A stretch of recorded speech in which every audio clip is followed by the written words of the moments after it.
Երրորդ քայլը ձեզ համար կարող է մինչև այս ես մակրոտնտեսական տարբեր լուծումներ էի առաջարկում, այս մեկը բավականին մարդակենտրոն է։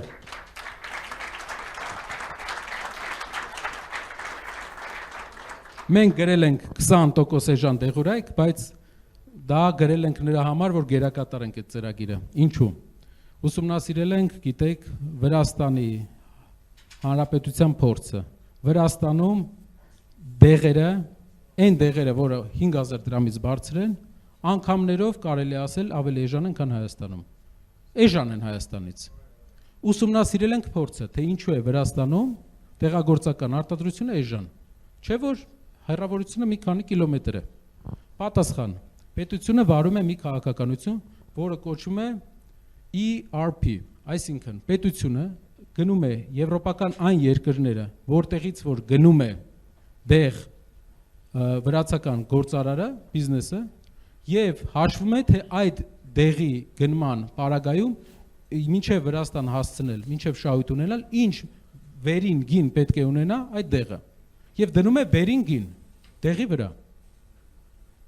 Այս քայլի արդյունքում 3 ուրիշ քայլեր են արել, բայց այս քայլի արդյունքում կարողացել են ապահովել դեղերի գնի շեշտակի անկում։ Մեր համար, մեր տարիքայինների համար, մի անգամ ասել եմ, հնարավոր է սա կարևոր չէ, բայց կենսաթոշակային տարիքի մարդկանց համար, այսօր ես էլի խոսում էի, դուք ասեցիք, որ ձեր թոշակի կեսը ինչքան է մոտ 40,000 թոշակի պարագայում 20,000 վճարվում է դեղերի համար։ Դեղերի գնի շեշտակի անկումը օգնելու է կենսաթոշակային տարիքի մեր տատիկ պապիկներին, որպեսզի հնարավորություն ունենան իրենք ավելի մեծ գնողունակություն ունենան։ Այստեղ առաջանում է մի հարց. մենք ունենք պարտադիր ապահովագրության համակարգ, որը շատ լավ է, որը ինչ որ առումով փակում է դեղերի գները, որոշ դեղերի գներ, բայց քանի որ ամբողջությամբ չի փակում, մենք ունենալու ենք այս խնդիրը միշտ, եւ մենք պետք է ուղղակի շուկային լուծենք այս հարցը ERP համակարգի միջոցով, որը լուծել է Վրաստանի Հանրապետությունը։